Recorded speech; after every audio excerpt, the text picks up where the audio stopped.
I'm Al McFarlane. Welcome to The Conversation with Al McFarlane. I'm glad to be here and glad to have you along as well. I want to start by inviting you to support, to grow with this program. We are streaming live at Black Press USA and also at the Inside News YouTube channel. We want all of our friends and companions and readers to connect and help us grow subscriptions, membership on the Insight News channel. So, what to do? If you are listening either on Twitter or on Facebook or maybe even LinkedIn, jump over to YouTube for the Insight channel and subscribe to the channel, register, become a member, and also share and let people know that we're here. We're having what we call robust conversations, and today is no different. We want to be talking about for the next, forever, about the United Black Legislative Agenda. Minnesota has a massive opportunity to do the right thing by all of its citizens, but particularly by its Black citizens, because we're sitting on a almost $18 billion budget surplus. We'll talk about that in today's program. But before we do, I want to remind you that this is Data Privacy Week. And every day I'm trying to let people know to think about what privacy means, what our interests are in being aware of what privacy concerns are, and how you have to protect your privacy in the new digital age. We'll post a website that you can go to and learn about digital privacy. I want to begin with what I call a couple of hot topics today. The first one has to do with our esteemed legislator, Sister Ilhan Omar. And I'm looking at an article that was posted in Politico on January 24th. The headline is Dems mobilized to defend Omar in face of GOP defections. And the subhead was that McCarthy plans to hold a House vote to remove her from the Foreign Affairs panel, but it's unclear that he'll have enough votes, enough support in his conference. This article is by Nicholas Wu and Sarah Ferris. Again, it appeared in Politico on Monday, the 24th. House Republicans are already facing defections over a leadership push to oust Representative Ilhan Omar from her committees. Democrats plan to make the vote even more painful. The Minnesota Democrat and her caucus allies have begun to mount a robust defense of the progressive squad members who Speaker Kevin McCarthy and his allies have repeatedly threatened to kick off committees once the GOP took over the House. While they focused on Omar's past comments, for example, about Israel, some of which divided her own party at the time, Republicans loudly protested last Congress when Democrats booted a pair of conservatives from committees. So Democratic leaders are working to have no defections on the vote to remove Omar from the Foreign Affairs Committee when it comes up for a full House vote as soon as next week. And even Democrats who have vocally taken issue with her stance on Israel are now urging colleagues on both sides of the aisle to allow her to remain on the panel. She'll be the first to tell you that we both disagree on a lot of things. I love Israel and I will defend it wholeheartedly. She's deeply troubled by the Israeli government, but that doesn't mean that there shouldn't be a voice on the Foreign Affairs Committee, even if it's painful for me, said Minnesota representative, or fellow Minnesotan, Dean Phillips, who's a Jewish Democrat who in the past spoke out against some of her remarks, for which she later apologized. The last paragraph I'll read, the last two, asked whether his Democratic colleagues would come to the same conclusion. He said, I think some are struggling, but I ultimately believe yes.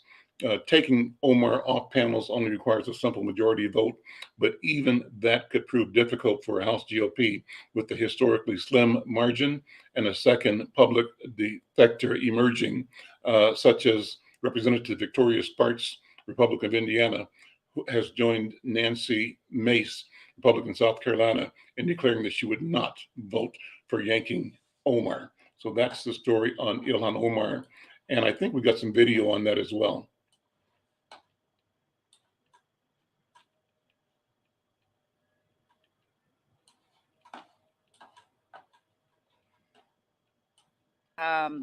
Representative Swalwell. Our democracy and our governing bodies rest on a healthy and vibrant debate. Our strength lies not in our perfection, but in the diversity of our voices and our openness to civil discourse. That is why, whatever our disagreements might be as members of Congress, policy differences alone have not and must not be cause for eliminating someone from serving on a committee. In modern American history, the punishment of stripping a member of Congress of their committee assignments has been reserved for only the most egregious wrongdoings.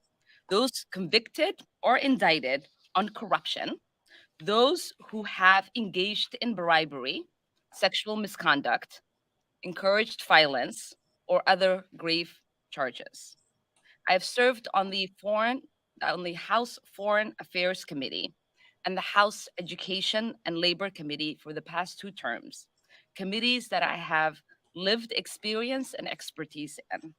As a child who survived war, lived in a refugee camp, I would have never imagined that I would one day have the opportunity to serve on a subcommittee on Africa, global health, and global human rights. I would not have believed that I would one day not just serve as the first African-born member of Congress, but on a committee that oversees policies towards the continent. Kevin McCarthy's purely partisan move to strip us from our committee is not only a political stunt, but also a blow to the integrity of our democratic institution and threat to our national security. Well, there you have it. Ilhan Omar, controversial in some quarters, but from my point of view and from the community's point of view, an effective, powerful, and clear voice. Obviously, we support not having her stripped of her committee memberships. I'm going to switch to local here. We've got some video of some of the major considerations, one of many, going on over at the state legislature here. Representative Ruth Richardson is advancing legislation that we'll share with you. And after that, I'm going to bring in my colleague and my friend, Bill English, to talk about both Omar and about what's happening at the legislature. That leading us into the topic for today, and that is the 2023 United Black Legislative Agenda. Of course, I would be remiss if I didn't take as much time as possible walking down memory lane about the political culture and the economic culture and the organizing culture of Minnesota's Black community, a culture that Bill English has been at the center of for over 60 years, I think, maybe 70 years. You'll tell me that in a minute. But let's check out Representative Ruth Richardson at the legislature. What we have currently before us is an uneven safety net system. And it's not the first time in our nation's history that we've had an uneven safety net system. When I think about this personally, my grandparents were sharecroppers. My mother grew up picking cotton in the fields of Mississippi. Their labor was exploited, their land was taken, and when Social Security was enacted, it excluded farm workers. So my grandparents were excluded from Social Security.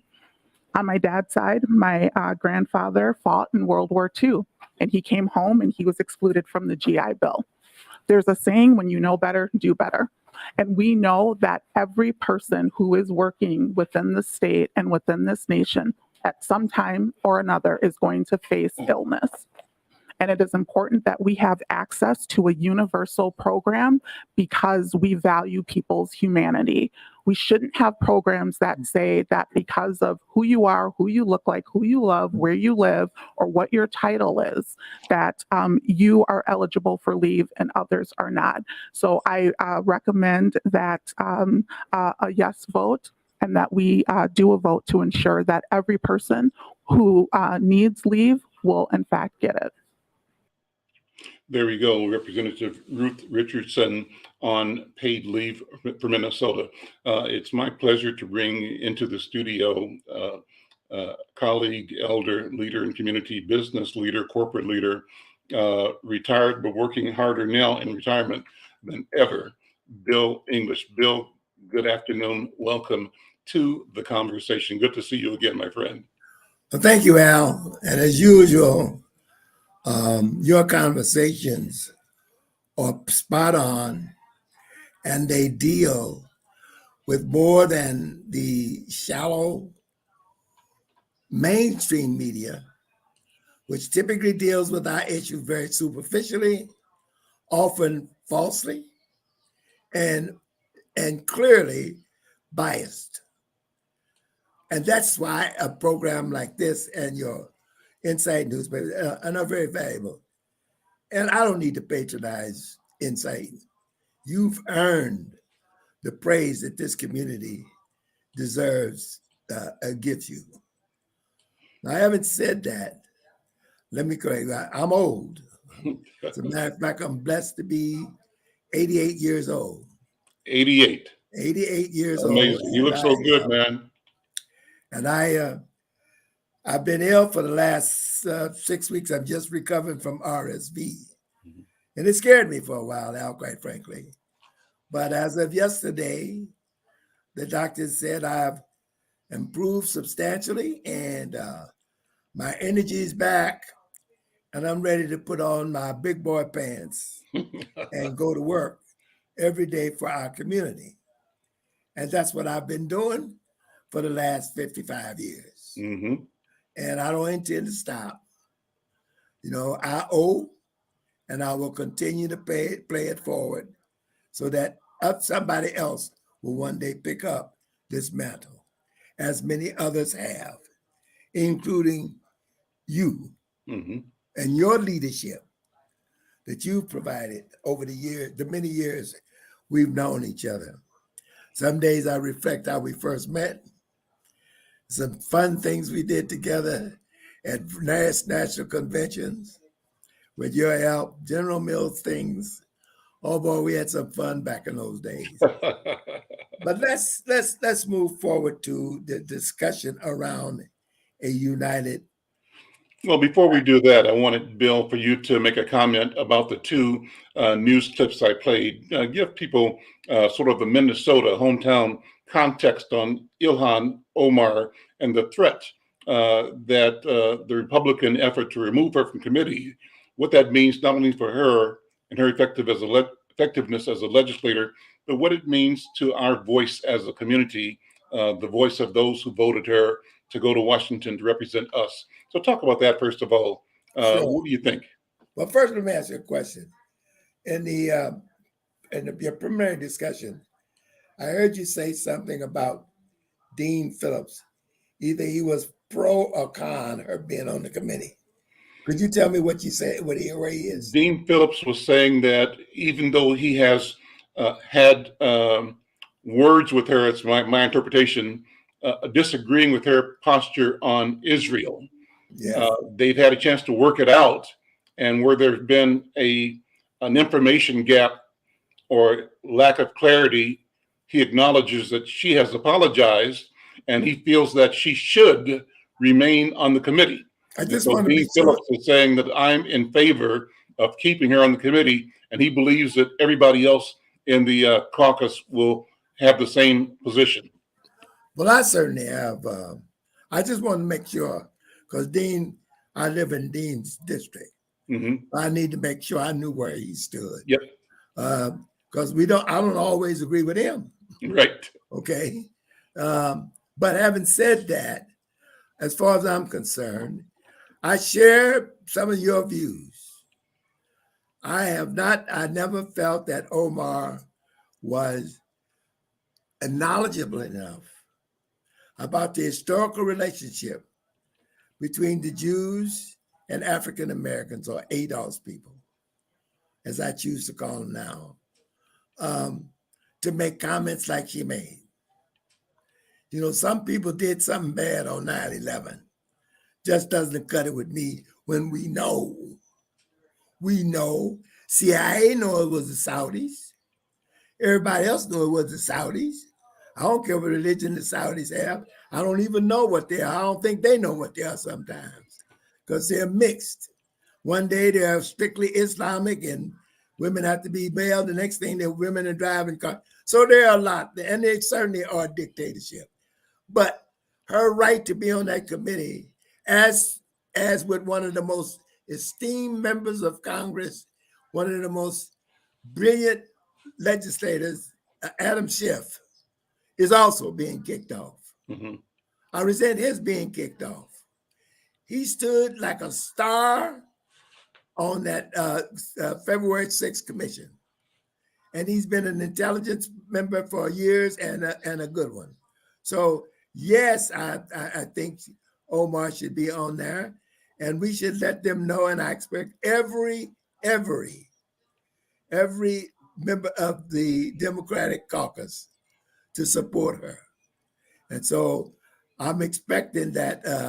I don't want to see any Minnesota defections from the Democratic Party. And I would suspect that every Republican congressman will vote against her, Right. because they don't know how to do but anything but follow. Well, two have said they are not going to support that position. So it just takes a couple to defeat the speaker's intent. Let me move on to the comments of Ruth Richardson on paid leave. What are your thoughts on that? As a progressive, I've always believed that the United States was behind Europe and other civilized countries. Paid leave is critical in today's where two-family incomes. When you make $70,000 a year and can't afford child care, something is wrong in Babylon, Al. Mm-hmm. Why? Yes, so absolutely I'm in favor of it, in particular when we got a surplus. But you got people who make $75,000 a year and with 3 kids can't afford daycare. And they can't afford, and so they have to quit work. And if they got college debt, it's even worse. Mm-hmm. So yes, paid leave. I want to applaud Representative Richardson. I definitely want to thank her, and she has my full support. And I will be testifying at the legislature on behalf of that bill as soon as I'm able to get over there. Okay, well, great. Thank you, Bill. I'm Al McFarlane. This is The Conversation with Al McFarlane. My guest is esteemed elder, leader, statesman, organizer, developer for our community, Bill English. Bill's been in the marketplace for as long as I have, or longer than me, and I've been here a long time.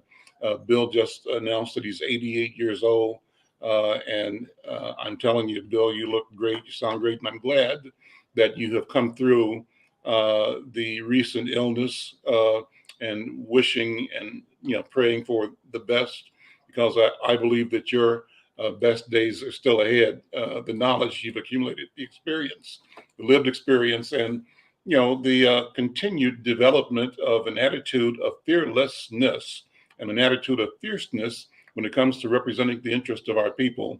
I think that's so commendable. Well, I wanted to talk about the 2023 United Black Legislative Agenda. Last week earlier this week, had two friends of ours, Reverend Clarence Hightower, former head of the Minneapolis Urban League, and Alfred Babington Johnson, who leads the Stair Step Initiative, both on talking about the launch of the 2023 United Black Legislative Agenda. And for background, Clarence Hightower called me a few days ago, maybe middle of last week, and asked could we, the newspaper, organize a way to get the word out about the legislative agenda. He sent me the document, and I looked at it, and it reminded me right away, Bill, of the fact we did a 10-point plan some 15, 20 years ago, spearheaded by then State Representative Randy Stanton. And I remember the energy around our commitment to articulating our own interest in our own voice was healing and inspiring and helped mobilize our community across many frontiers. And here we are again. And the unique difference now is that for sure, we know that the resources exist.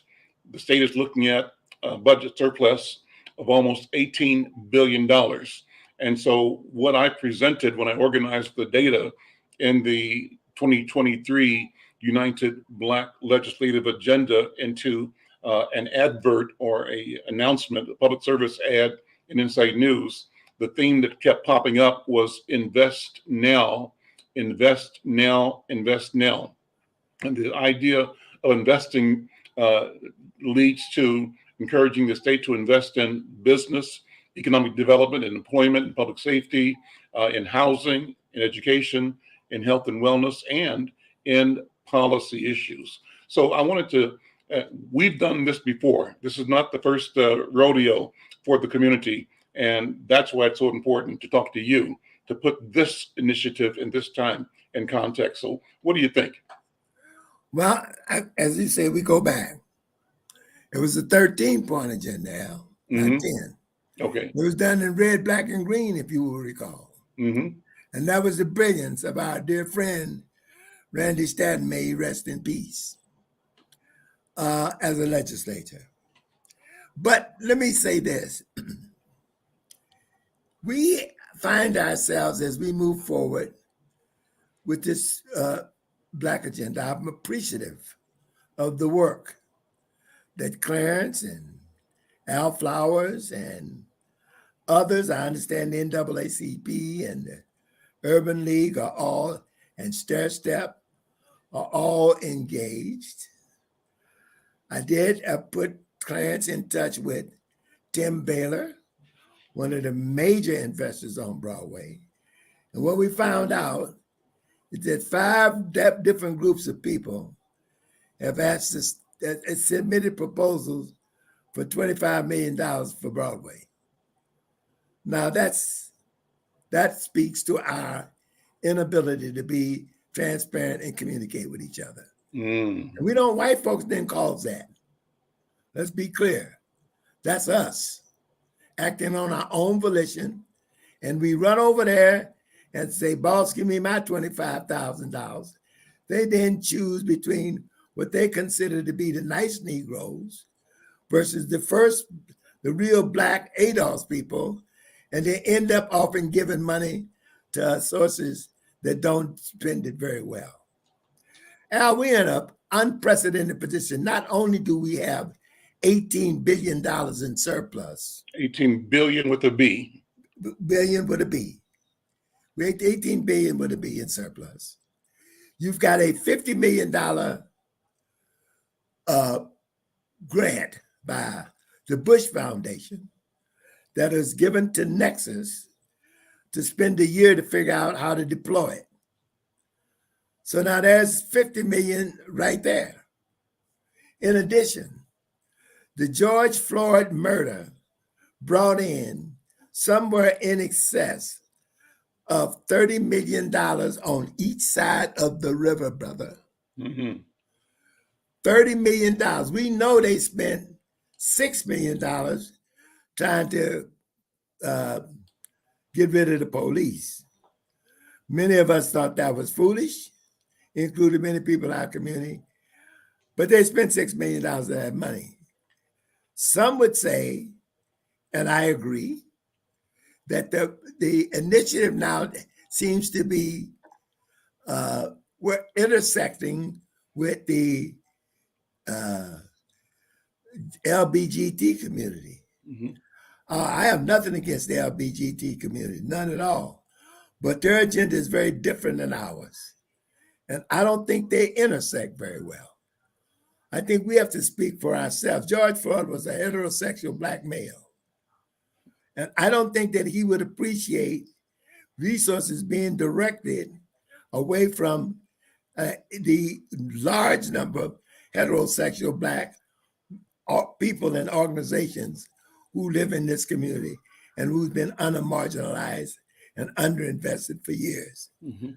So as we move forward with this new effort, my urge to my brothers and my sisters, I praise Clarence and those who pulled it together, Steve and the NAACP president, and Insight for your ongoing commitment, as you always have, to run ads every week about this Black legislative agenda to keep the pressure on. And I hope that as part of this effort, we allow our Black nonprofits to spend money with the Black media. Okay? Mhm. There's no reason. But if they don't have any money to do it, they can't even commute their programs. Our people don't go to WCCO for information. Now, some of these youngers, they don't read nothing news except on Insight or Facebook. And I don't post to those new tubes. I don't post those tubes. But there's a whole lot of Black people who don't do Facebook, Mhm. who don't listen to WCCO unless it's a Viking football game. Okay? And they get their information from KMOJ and Insight and the Spokesman. And those are the kinds of organizations we have to uplift, make sure they're adequately supported, and quit complaining about their prices. Mhm. I don't care what it costs to put an ad in Insight. I'm willing to pay it. And we should be willing to pay it. Star and Tribune don't have no problem asking for what they want. That's right. And they Try get to it. buy an ad on WCCO. Mhm. Try to buy one and see what it costs you. Yep. So my sense to it is the effort that you're putting forth to make sure things are so different when you do this kind of work, Al. You're bringing transparency, you're being communications, and so much of what we do, we lack transparency. You don't know what Nexus is going to do with that $50 million. Mhm. You don't know, I don't know, and I stay fully pretty much abreast of China, what's going on, at least up until the last 6 weeks. I don't know what they're doing. I don't know what happened with the money from the Bush Foundation, or for that matter, the George Floyd Fund. That Nexus is also holding that money as a fiscal agent. So somewhere they're sitting on about $75 million. And don't nobody know when they're going to spend it, how they're going to deploy it. That's wrong. And Well, it's there are other wrong. funds like that as well. I think Minnesota Business, I can't think of the name of it, MCBRE. I think that the McKnight Foundation put a lot of money into some development organizations. I think we have organizations like the African American Leadership Council, right? That have gotten funded. So I think your point is transparency is necessary. And what we need to move our community toward is a commitment that all of us will report to all of us all the time about everything. And that once we adopt that as a protocol that is based on ethics, the ethic is that we do things right, whether we're being examined or not. We do it right because it's the right thing to do. And so our and Insight's proposition, Bill, is that we have the unique capacity to serve as the information infrastructure for our community, a conduit for exchanging data, information, ideas, challenging and reporting out to each other. So let's go back to the Black legislative agenda. I have, these main points here, the priorities, see if you agree with them or talk about them. The priorities, I had the screen up before, if you would. That equity, there be equity in distribution and stewardship of resources, that we should advance innovation and collaboration in problem solving, that we should be intentional in upending traditional systems, and four, that we should bring the voices of the community front and center. And in so many words, that's what you've been talking about, I believe, Bill English. Equity, seeing ourselves at the table. Equity, from my point of view, is being in the room when the money is being divided and being ensure that we are getting our share of the money. It's our money. We're the taxpayers.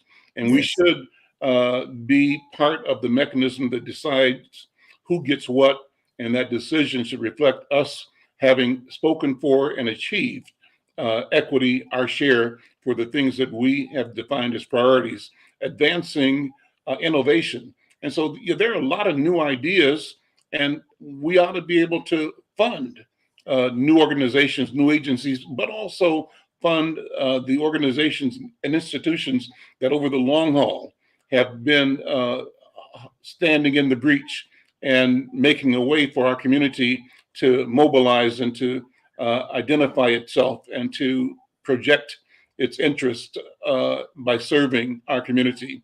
The fourth one or third one, upending traditional systems. To me, that means, too often white people say that things don't happen because of things in our community that they call deficits or lack of training or whatever. My response to that is no, white people, you've been in charge all this time and look at where we are. And so I am blaming or holding you accountable for your failings. The disparities, gaps in education and wealth and home ownership and health are not a function of Black people's inability or lack of desire. They are functions of white people's structural marginalization of Black people and oppression of Black people. And they've perfected the system and process so that they can keep us at the margin without it looking like they're doing it and blaming us for our own pain. So what do you think about those, Bill English? Well, first of all, I agree with them. I agree with the four that's there. Let me say that I'm already supported. I'd like to define it slightly.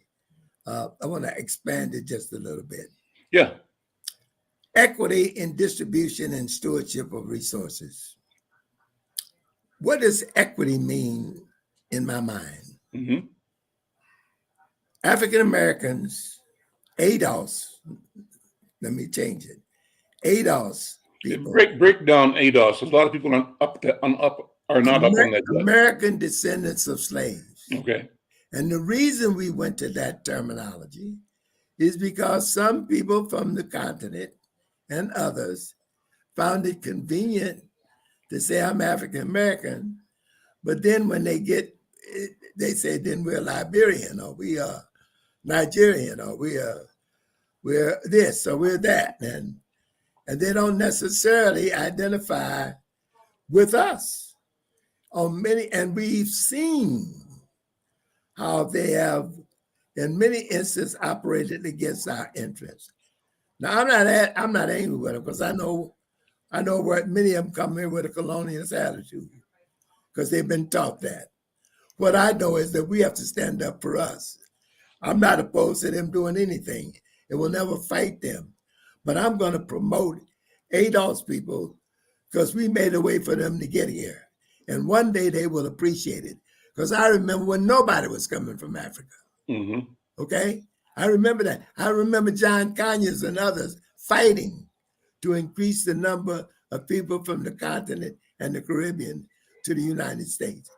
People do not know the fight that went on to get that done. And so my sense to it is equity is meaning equity in the investment. $600 billion in taxes, Al. That's what ADOS people pay. $600 million in taxes and $6.5 billion to the economy. That's ADOS people. Now you tell me that we're getting our return on that money to our community. It's not happening.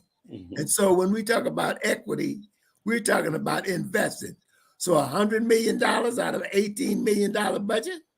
18 billion? Nope. Not $18 enough. million? Yeah,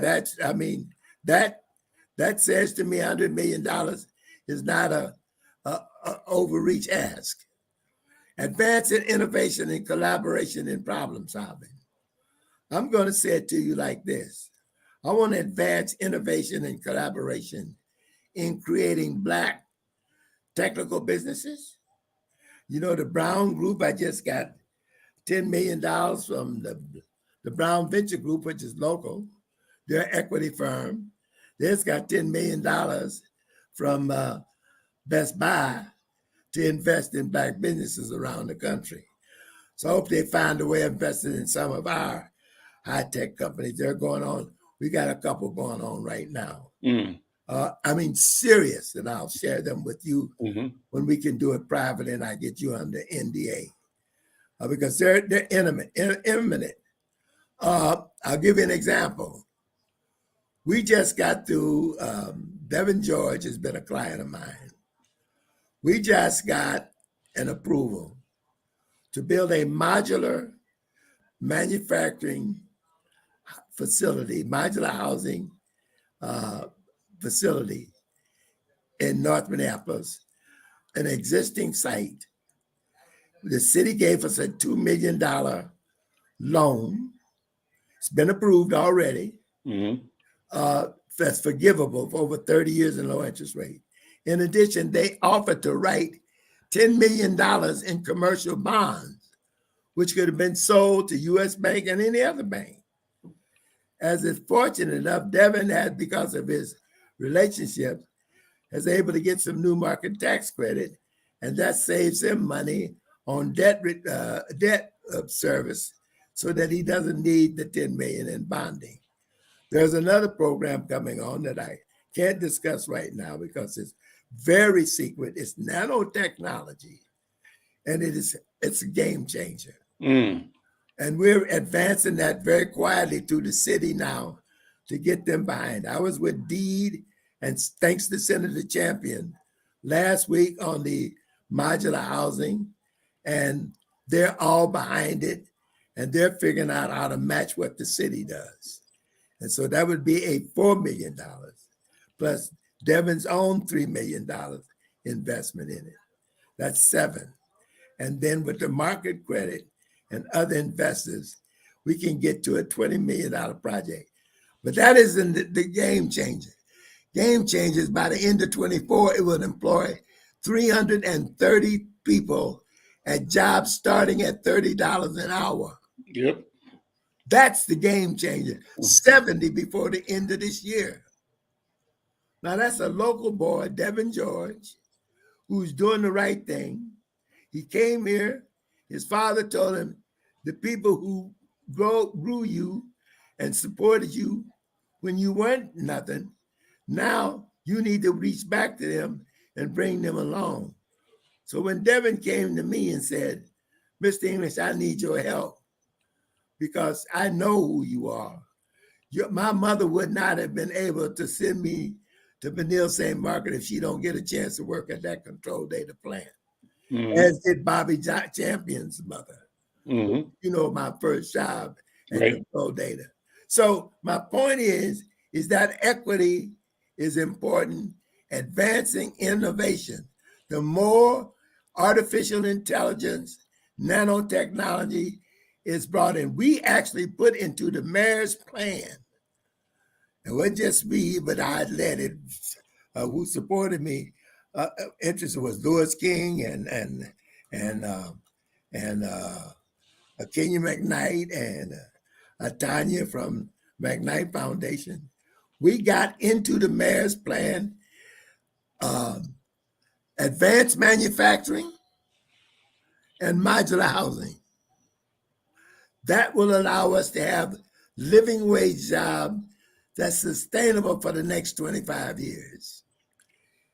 This is what we're working on right now. That's why they call me, Clarence, and so you got some stuff going on in economic development. No, I've been about job creation, as you know. So that's what I've been doing. But I work with these people because they're creating jobs. And so we're moving them forward. So I'm going to work with them and do everything I can to help them. But I'm going to insist on collaboration and transparency. If they don't do that, I'm walking, and I'm going to talk about them publicly. The next point that I mentioned was upending traditional systems. And I wonder how you look at that, because to me, a shallow read of that means, and too often we've heard people criticizing legacy institutions, saying, oh, they're just taking care of their 30 or 40 employees or their little circle of influence. I don't, and I don't think it's worth getting caught up in minutia like that, because the big picture, when it comes to traditional systems, is the power relationship, the relationship that again confines our efforts, our interests, and sometimes our even ideas to small arenas at times when a big arena is what's required, a bigger vision and a bigger opportunity that nobody can give us, that we ultimately must organize and take. What do you think, Bill English? I'd say this, first of all, white folks has not solved our problems. And you may not even remember telling me this, but years ago, you said something to me that stuck with me all these years. It said, our problems will never be solved by white people. It will only be solved when we are an integral part of prescribing the solution and executing the solutions. And if we don't do that, they will do what they are inclined to do. The beast will eat its young. They eat each other up, man. So you know what they'll do to us. And I see what's going on here in terms of the resistance we get. So I'm proud to say, yes, you're spot on with that analogy. And I told white people some time ago, I'm not teaching you about your racism. Don't ask me. You solve your racist problem. That ain't mine to solve. I'm focusing on advancing Black people and African American, ADOS people in particular, and African descent in general. So I'm promoting those causes, and that's what I will work for, and that's what I will support. And I think I'm old enough with enough integrity and enough lived experience to say, Al, you know how many times we've been through this stuff and how many times we messed it up. You know that. Now is the time to get it right. We got some bright young people. We need. I told them all, I'm not leading the damn thing from now on. I'll support you. I'll counsel you. I'll walk with you. I'm never going to walk behind you. I'll walk beside you, but I'm not going to walk behind you. But I will walk with you, and I'm ready to turn the mantle over to you. You lead. I'll whisper in your ear if you're wrong. That's what we need to be doing. And we've got a cadre of young people. But Al, sometimes they just don't know what the hell they're doing. Just telling you. And they need to ask someone. And we need to make sure we're educating them and training them and making sure they are absolutely on par. Let me give you one quick example. You know the old Broadway Pizza site that's being torn down now and building. Al, they put in 160 some odd units, all affordable units, not mixed use. Right on the edge of the River Road and Plymouth Avenue. Right? Yes, exactly. And what do they expect is going to happen?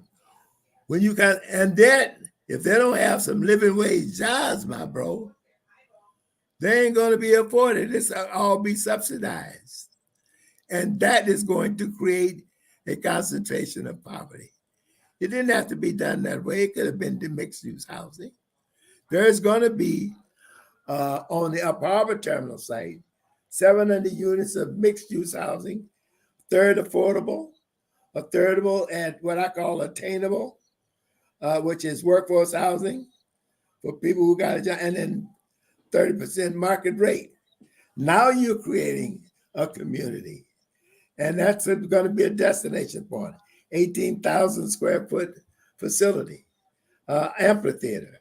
I said 8,000 seat amphitheater for programming, which Black people will be in the programming circle. They have to be according to the agreement with the city. In addition to that, we insisted that Devin George be a partner in the development at all levels. So we got a Black partner there after Thor went away. So they brought in Devin, and Devin is going to be a major partner there.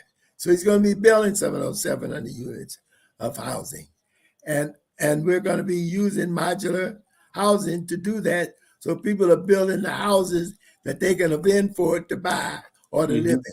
And that's the beauty of this ecosystem that we're creating.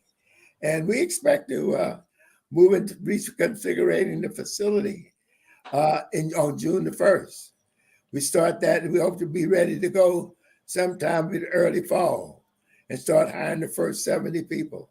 And there will be a career path.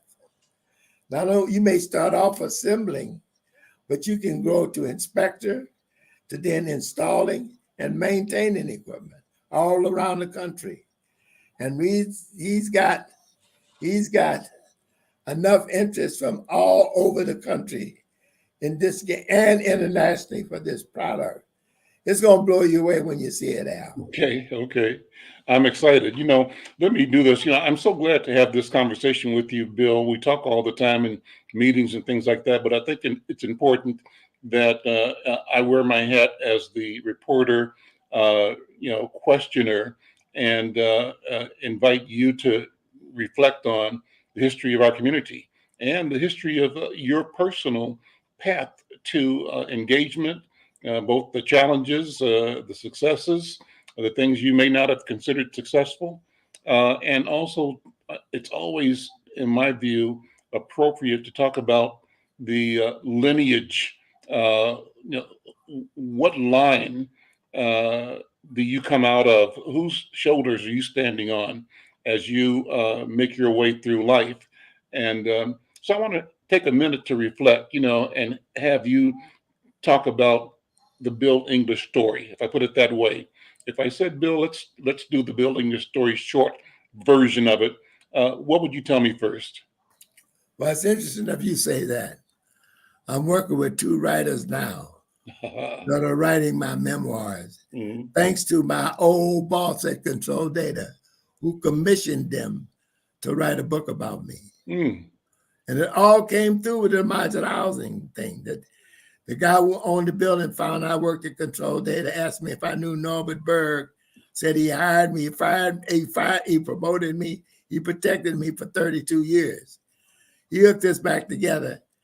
And Norb said to me, Bill, you've never got the true recognition you did for all you did for Control Data. You helped make Control Data one of the best companies to work for in America.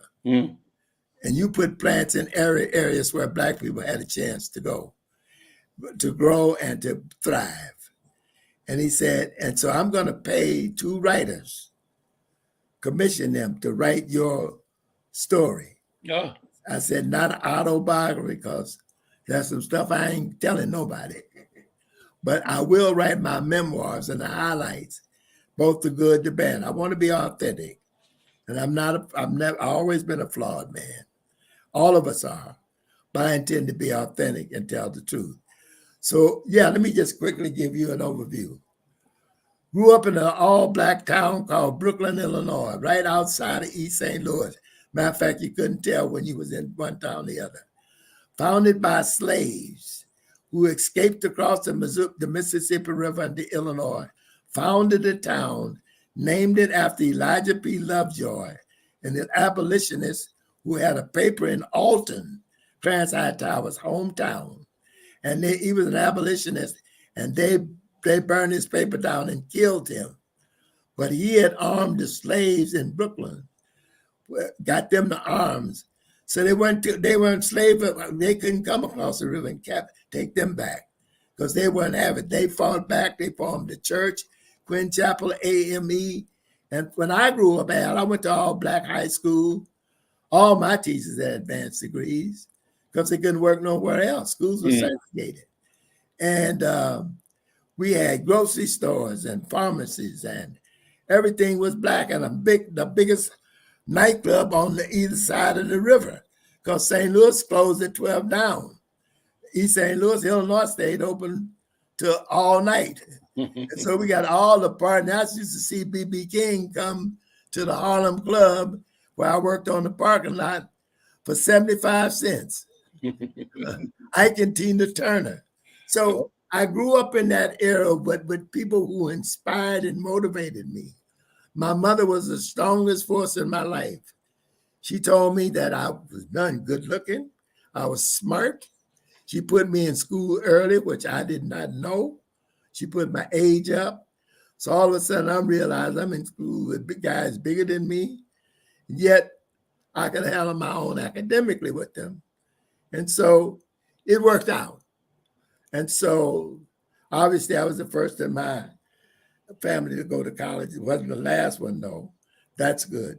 She told all of her 12 children, you'll either go into college and you'll go to the service, or you'll get you a job and make a living and get up out of my house. Or do all three. Exactly. Yeah. And she did that. And she was the mother of 13 children, actually. She raised a granddaughter. So we all grew up that way. And so I stand on the shoulders. I remember a man that I worked early on in my high school career. He spent 15 years for a murder he didn't commit in Illinois. And they finally found out he didn't commit it. And he called me Billy Boy. And he said, Billy Boy, you're smart. You're going to go somewhere. But don't ever forget that the only way you can get where you need to go is because somebody else paved the way. Mm-hmm. And he reminded me of all of the old timers, Dawson, who was the first Black congressman, Adam Clayton Powell, who reviewed it as a hero, the people at Niagara. Paul knew all about those people, and he taught me. And so I came to appreciate the shoulders I stand on locally. Josie Johnson, Frank Alsep, Nellie Stone Johnson, Leon Rankin, Ron Edwards, though we didn't always agree in the later years. Yeah, Mahmoud. Ron Edwards. Yeah. Did a lot of good work in this town. And many others. Gleason Glover, mm-hmm. Larry Borum mm-hmm. in St. Paul, Katie McWatt, and Lord knows Josie and Chuck Johnson. These are all people who helped form Curtis Shrivers and Mr. Newman. These were all people who helped inform and shape me. They was calling me a new in town. I've been there 10 years. They was calling me a newcomer. But they finally accepted me on the basis of my work.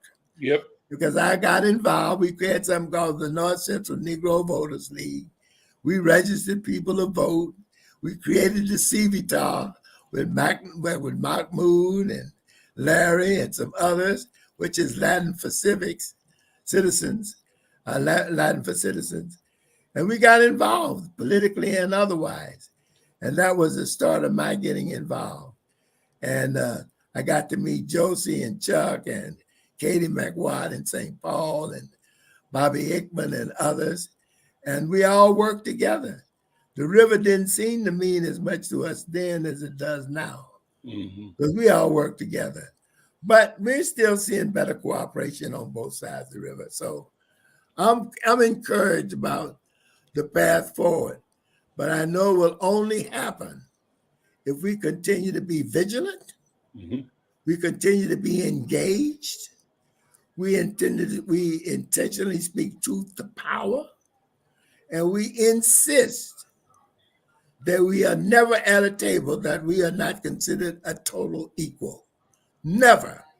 I don't sit at a table unless they recognize I'm as equal as you. I may not be a CEO, but I'm a CEO in my block, That's in right. my hood. That's And right. so I come in And I with think the lesson here is that we have to make sure that we are at every table.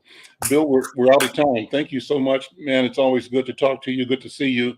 And tell your friends to come back to the YouTube channel.